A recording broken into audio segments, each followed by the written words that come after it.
ये घटना है सन 1957 की। कानपुर में श्री सर्व वैदिक शाखा सम्मेलन चल रहा था।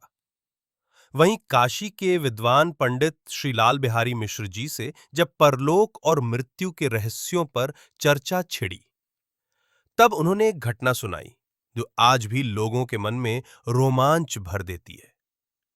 वाराणसी जिले के सकलडीहा स्टेशन से 3 कोस दूर प्रभुपुर गांव में एक मुसलमान मनेहार की पत्नी थी, भांगरी। वो कांच की चूड़ियां बेचती थी। एक दिन अपने पड़ोस की एक बीमार स्त्री को देखने गई। वो खुद पूरी तरह स्वस्थ थी, मगर जैसे ही लौटकर घर आई, अचानक उसकी मृत्यु हो गई। गांव के लोग उसकी शव यात्रा की तैयारी करने लगे। कपड़े में लपेटा गया शव कब्रिस्तान में गड्ढा खोद दिया गया।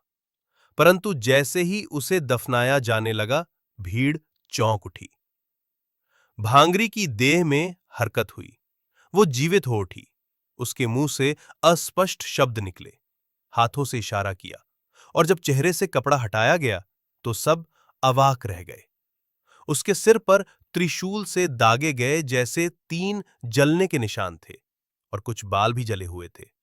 जब उससे पूछा गया तो उसने जो कहा, उसे सुनकर लोगों की रूह कांप गई। मुझे कोई रोग नहीं था, मैं एकदम ठीक थी। लेकिन अचानक 2 लोग आए और मुझे कहीं दूर ले गए, जहां एक विशाल सभा लगी थी। एक तेजस्वी पुरुष ऊंचे सिंहासन पर बैठा था।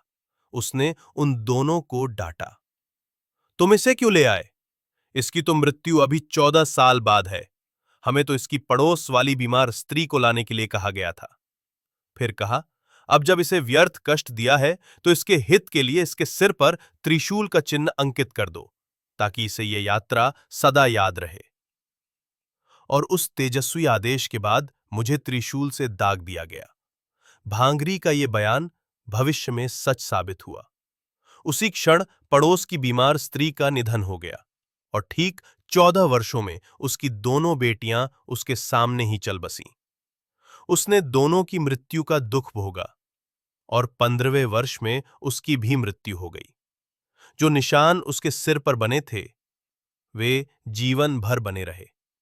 ये कोई कल्पना नहीं, ये एक सत्य घटना है, जो इस बात का प्रमाण है कि मृत्यु और परलोक के नियम बहुत ही गूढ़ और अटल है।